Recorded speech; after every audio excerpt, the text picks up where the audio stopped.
suis Grégory, je m'occupe de la régie publicitaire de Uber, donc Uber Advertising, qui est la régie publicitaire des deux applications Uber Eats et Uber VTC. Le sujet, donc effectivement, ça va être l'attention, mais l'attention liée aussi à un autre sujet qu'on a eu depuis ce matin, qui est la donnée.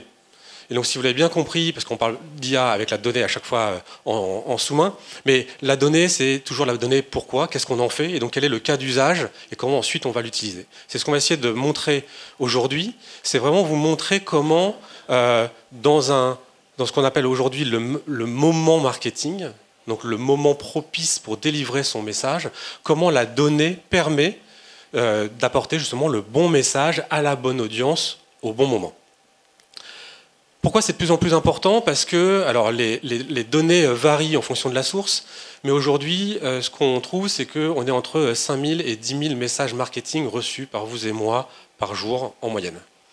Donc ça fait un brouhaha, ça fait un bruit de base. Il est de plus en plus difficile aujourd'hui d'émerger par-dessus ce bruit et d'être celui, d'avoir le message qui va permettre d'attirer l'attention et d'avoir l'impact qui est nécessaire ensuite pour son annonceur.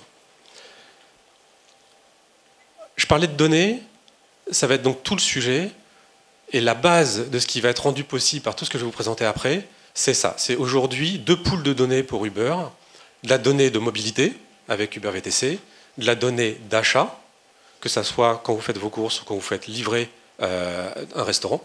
Mais c'est 2 pools de données avec un compte unique qui permet de croiser tout ça. Si on rentre dans le détail de ce que sont ces données, et on ne va pas justement donner toute la liste, mais il va y avoir donc globalement 3 choses. Il y a tout ce qu'on connaît de l'utilisateur par son profil, qui il est et comment il l'utilise. Il va y avoir tout ce qu'il fait en termes de mobilité, donc où il va, où il s'est rendu dans le passé et d'où il part, avec plein d'infos différentes.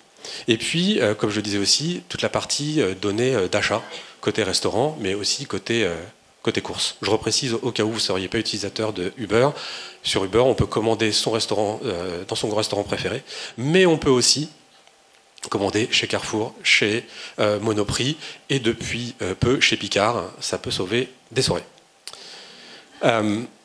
Quand on dézoome un peu sur ces données, parce que la donnée, encore une fois, c'est sympa, mais qu'est-ce qu'on en fait derrière? Donc on va faire un premier niveau de dézoom, c'est une fois qu'on la recycle, qu'on la retraite, qu'est-ce qu'on va avoir?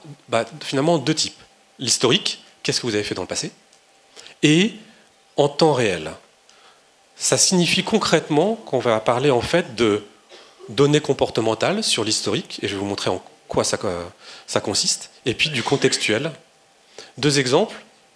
Vous vous êtes rendu par le passé dans un magasin, dans une boutique quartier, dans une boutique Hermès, au printemps.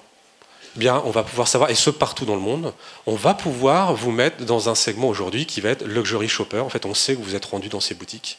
Et donc, on peut afficher sur vous un segment comportemental Luxury Shopper. De l'autre côté, dans le contextuel, je viens de commander un Pepsi, je viens de commander une glace Ben & Jerry's, et bien je vais pouvoir pousser une publicité directe liée à cet achat du moment.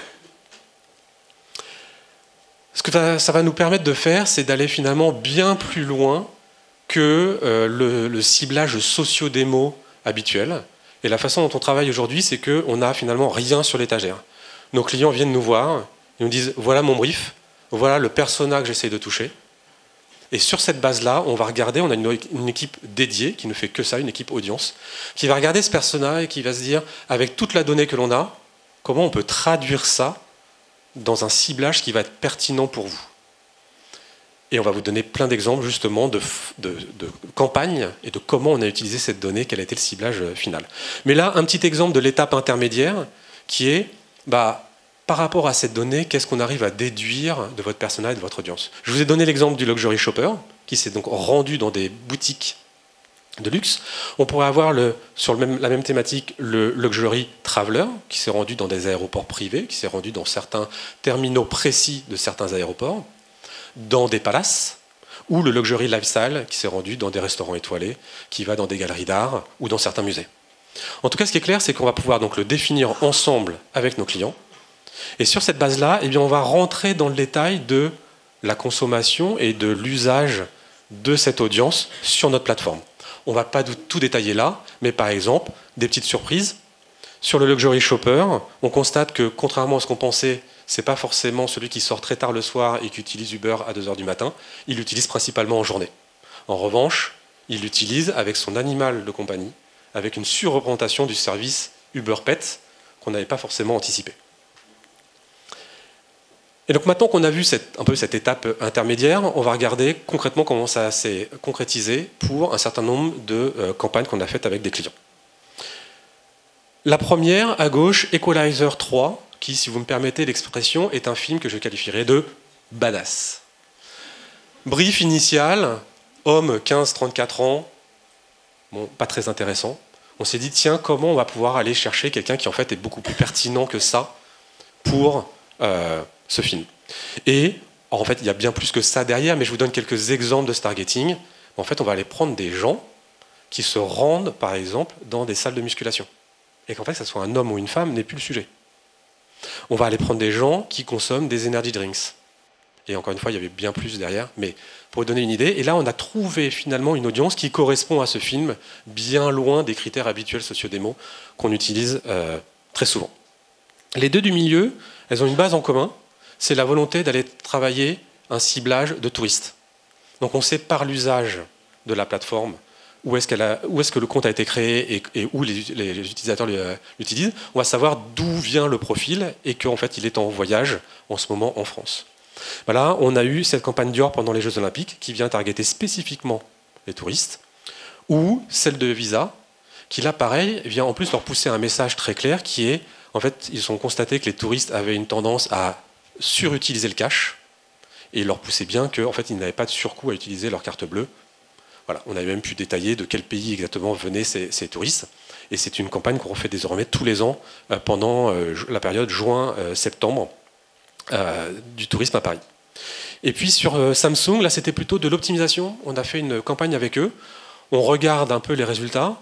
Et là on a constaté que quand on regardait, ça devient plus précis, mais quand on regardait l'OS du device, eh bien, comme on s'y attend une fois qu'on se l'est dit, mais ce n'est pas évident au départ, bah, c'est beaucoup plus difficile d'aller prendre des parts de marché face à un utilisateur qui est déjà loqué Apple.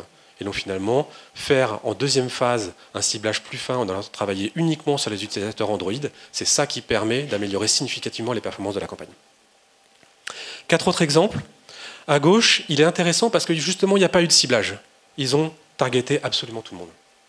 Et pourtant, impact énorme, attention énorme, parce qu'on est sur un format qui est 100% part de voix, exclusif, vous êtes le seul annonceur là-dessus.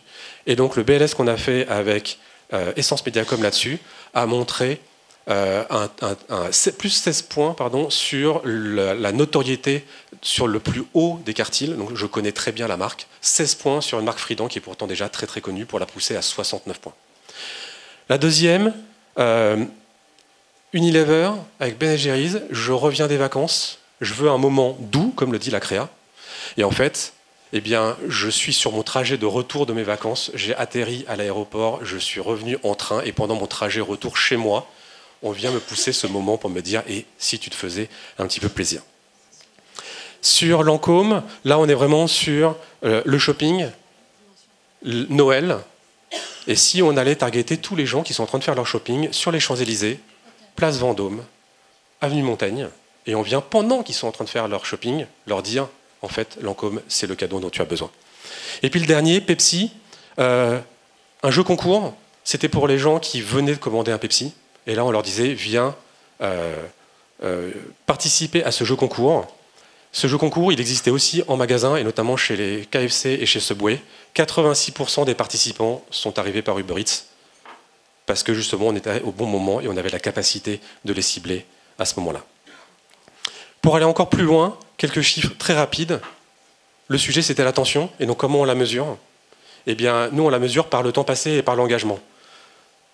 Campagne Giorgio Armani, 342 secondes, ça fait 5 minutes 32. Et 5 minutes 32 de présence active à l'écran, et qui ne se finit pas avec justement une performance purement lean-back, comme on dit en anglais, mais avec presque 8% de taux d'engagement et de swipe. C'est plus que 2 fois les standards les plus hauts du marché. Et puis presque 5% de taux de clic, avec une capacité à enregistrer à la fin, directement dans son téléphone, le coupon qui permet d'arriver à l'aéroport et d'aller directement en boutique. Et pour finir, dernier exemple, c'est pour aller plus loin, on peut adapter la créativité, enfin la créa. Et là, en l'occurrence, Fortuneo qui cherchait à cibler 3 segments différents pour poser 3 USP spécifiques. Là, en l'occurrence, le ciblage étudiant, avec des étudiants, donc on sait qu'ils sont étudiants parce qu'ils consomment directement sur des campus, et là, qui se rendent dans des bars, et 150 € à l'ouverture d'un compte, et bien aujourd'hui, c'est Fortuneo qui paie sa tournée. Le deuxième, c'était les jeunes professionnels. On a ciblé les gens qui se rendaient à la Défense le matin entre 5h et 11h, et cette fois-ci en poussant l'USP qui était les cartes gratuites et tous les services additionnels qu'on pouvait avoir. Le dernier, les voyageurs fréquents qui ont déjà utilisé l'avion plusieurs fois dans l'année, qui reviennent d'un voyage, et alors qu'ils partent de l'aéroport, on leur dit envie de repartir, et cette fois-ci, c'est sans frais à l'étranger la prochaine fois, si vous êtes avec Fortuneo. Je m'arrêterai là. On est disponible là-bas pour vous parler et pour donner plein d'autres exemples, si vous le souhaitez. Et en tout cas, venez nous voir pour essayer d'apporter justement l'attention dont votre marque a besoin grâce à la donnée Uber. Merci beaucoup.